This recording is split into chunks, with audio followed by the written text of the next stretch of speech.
Hi, நம்ம இன்னைக்கு சமபந்தியில் சூப்பரான நாட்டுக்கோழி குழம்பு செய்ய போகிறோம். அதுக்கு நான் இன்னைக்கு 1 கிலோ நாட்டுக்கோழி வாங்கியிருக்கேன். முதல்ல நம்ம சிக்கனை ஊற வச்சுக்கலாம். அதுக்கு 1/2 டீஸ்பூன் மஞ்சள் பொடி,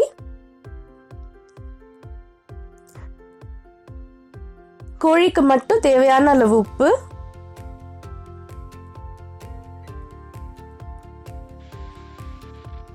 ஒரு டீஸ்பூன் இஞ்சி பூண்டு விழுது,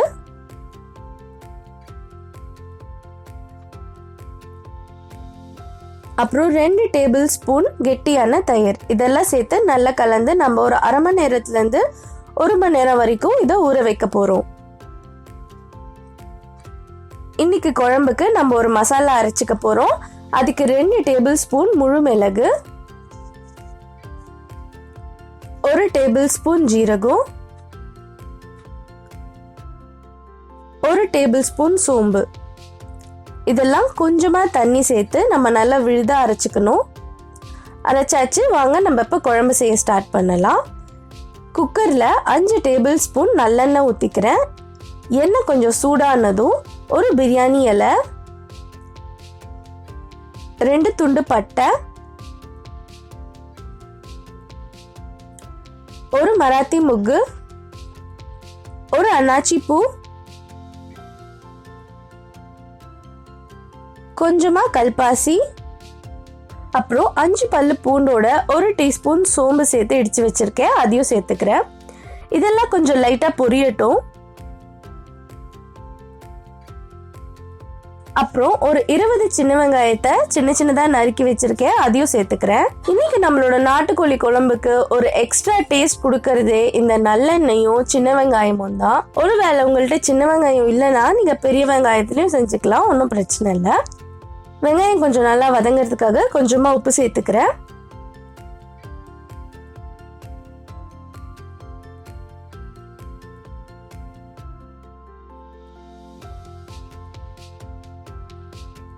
அடுத்தது 2 பெரிய தக்காளி நறுக்கி வச்சிருக்கேன். அதையும் சேர்த்துக்கிறேன்.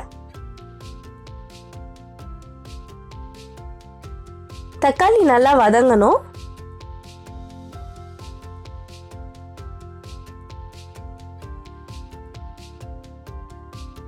இந்த அளவுக்கு தக்காளி நல்லா வதங்கினதும் 2 டேபிள் ஸ்பூன் இஞ்சி பூண்டு பேஸ்ட் சேர்த்துக்கோங்க. இஞ்சி பூண்டோட பச்சை வாடை போகிற வரைக்கும் ஒரு 2 நிமிஷத்துக்கு நம்ம நல்லா ஃப்ரை பண்ணிக்க போகிறோம். நம்ம ஏன் குக்கரில் செய்கிறோம் அப்படின்னா, பிராய்லர் சிக்கன் மாதிரி நாட்டுக்கோழி வந்துட்டு அவ்வளோ சாஃப்ட் மீட் கிடையாது. அது கொஞ்சம் ஹார்டாக இருக்கும், அது வேகிறது கஷ்டம். அதனால தான் நம்ம குக்கரில் செய்கிறோம். இப்போ நம்ம மிளகு, ஜீரகம், சோம்பு சேர்த்து அரைச்ச விழுதை சேர்த்துக்கிறோம். இதையும் சேர்த்து ஒரு 2 நிமிஷத்துக்கு நம்ம நல்லா ஃப்ரை பண்ணிக்கணும்.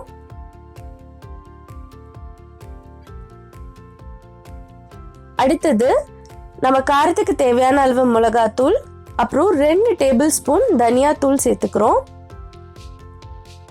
இந்த மிளகாத்தூளோட வெடிப்பெல்லாம் போகிற வரைக்கும் நம்ம நல்லா குக் பண்ணணும்.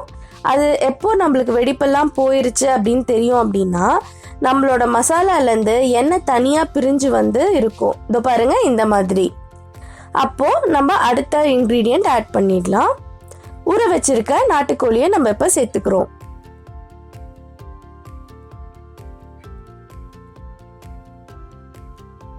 மசாலாலாம் எல்லா கறியிலையும் நல்லா படுற மாதிரி மிக்ஸ் பண்ணிக்கலாம்.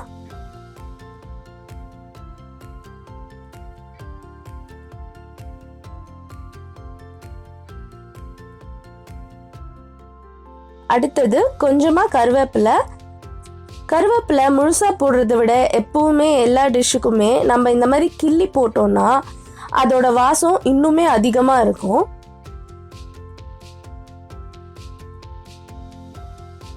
இப்போ நம்ம குழம்புக்கு தேவையான அளவு தண்ணி ஊற்றிக்க போறோம். நான் 1 கப் தண்ணி சேர்த்துக்கிறேன். தண்ணி ஏன் இந்த கலர்ல இருக்குன்னா, இது மிக்ஸி கழுவுன தண்ணிங்க. அந்த மசாலா தானே நம்ம குழம்புக்கே டேஸ்ட்டு, அதனால அந்த தண்ணியை நம்ம இப்போ சேர்த்துக்கிறோம். இப்போ குழம்பு கொதிக்கட்டும். அது கொதிக்கிறதுக்குள்ள ஒரு 1/4 கப் தேங்காய், அது கூட ஒரு 1/4 டீஸ்பூன் சோம்பு, அதை சேர்த்து நல்லா விழுத அரைச்சிக்கலாம். குழம்பு கொதிக்குது, நம்ம இதை சேர்த்துக்கலாம். இதை சேர்த்து நல்லா கலந்து விட்டுடுங்க. தேங்காய் சேர்த்து ரொம்ப நேரம் கொதிக்கணும்னு அவசியம் கிடையாது. தேங்காய் சேர்த்த உடனே நம்ம குழம்புக்கு தேவையான அளவு உப்பு சரி பார்த்து சேர்த்துக்கோங்க.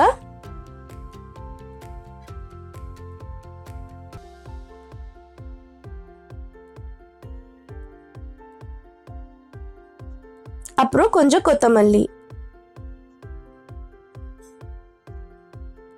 இப்போ நம்ம இதை 3 விசில் குக் பண்ண போறோம். 3 விசில் வந்து ப்ரெஷர் அடங்கினதும் நம்ம குழம்பு எப்படி இருக்குன்னு பார்க்கலாம்.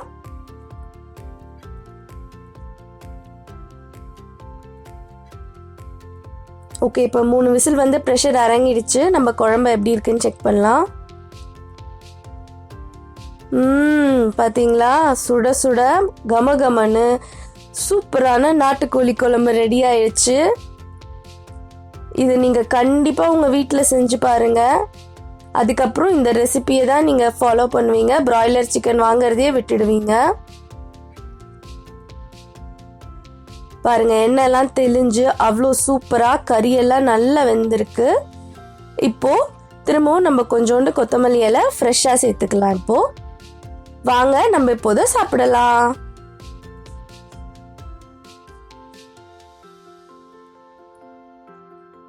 சுட சுட சோறு,